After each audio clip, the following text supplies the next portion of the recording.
at least Sanjay and myself, we started off from JJ. Sanjay, Srinivas and myself started Edifice. And that's our college many, many years back. And there are some prominent names and figures there, but I'll divulge them later.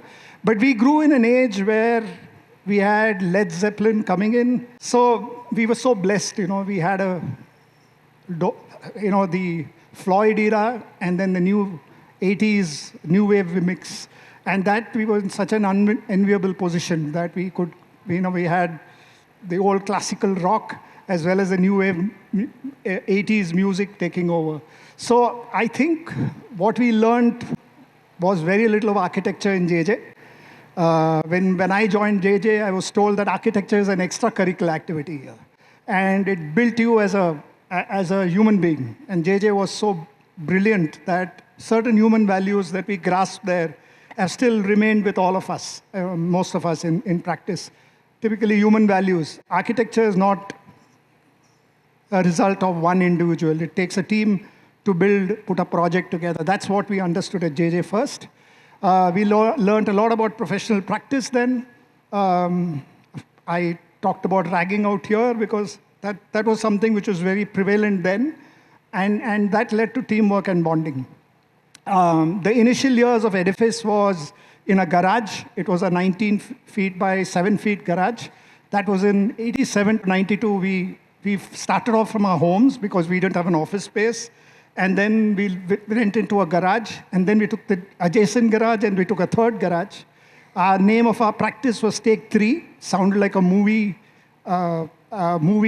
company because we were 3 of us. And then we happened to read Edifice. I don't know how many of you all know about the Asterix comic. The palace, I think it was called the Palace of the Gods. And that's where there's this idiot architect whose name was Edifice. From there on, we took the name Edifice. And then our first project was a kitchen cabinet, right? And then from a kitchen cabinet, we went on to designing offices. So what we built then in the initial years was capabilities.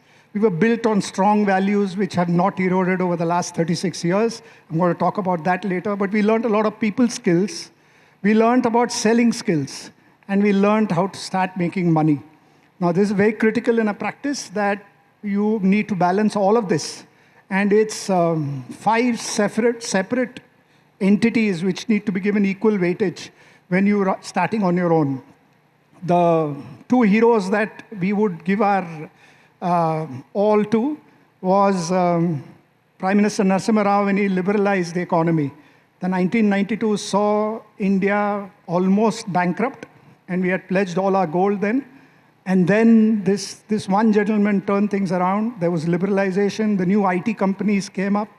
From a Fiat to an ambassador, we started seeing many more vehicles coming into India. And the other gentleman that we would like to acknowledge was Mr. Narayan Murthy. I wrote a letter to him in 1996 stating that we are a small firm, we'd like to work with you. And we relied heavily on writing letters to most of the corporate entities. And Narayan Murthy immediately responded, his secretary, and we backed our first project in 1996 of some magnitude. That was the first campus for Infosys at Manipal Center at Bangalore. And we were offered 4% as fee and 1% as stock options. Like idiots, we said, no, we'd like to have 5% as fees, and we won't take that. Infosys was coming up with their first public issue then. And we didn't take that. And we said that we'd rather stick to our 1% fee. And had we taken that, and me and Sanjay would have been worth 2,000 crores each. But that's another story. What happened then this time was always when you're running your own practice, it's never a graph which keeps growing, right? There are ups and downs. And the first down that happened to us was our third partner. He split. And 1996, we started, we were back to square one. And we were bachelors then. We got married. And I keep mentioning about this, there was no erosion of values. When there's a dip in your practice, you tend to take shortcuts, you tend to compromise on values.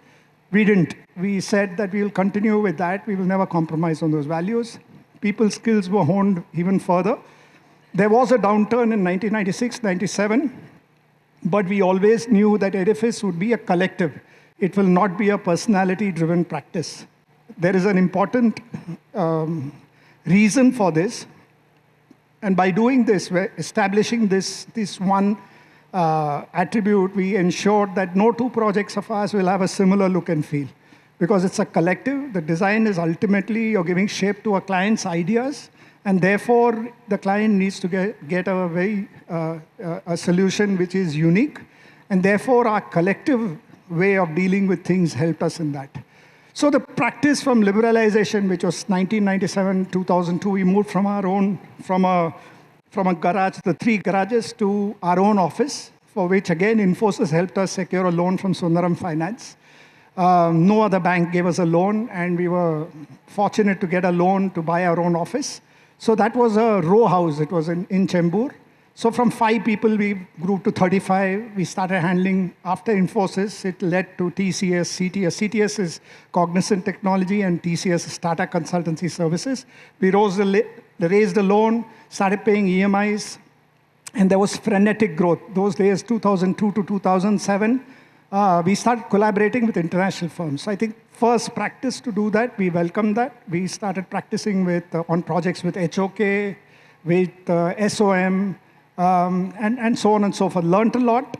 Of course, ensured that the learnings got into our practice, and that collaboration led to some competition with them as well at a later date. So we actually thought that the way we were growing, we were 300 people. 2007, we would just retire, and there were some merchant bankers which approached us. Now, merchant bankers are those who would value your company, and we thought that we would raise some money and probably be the first Indian company to buy an international firm out with the money that we would raise.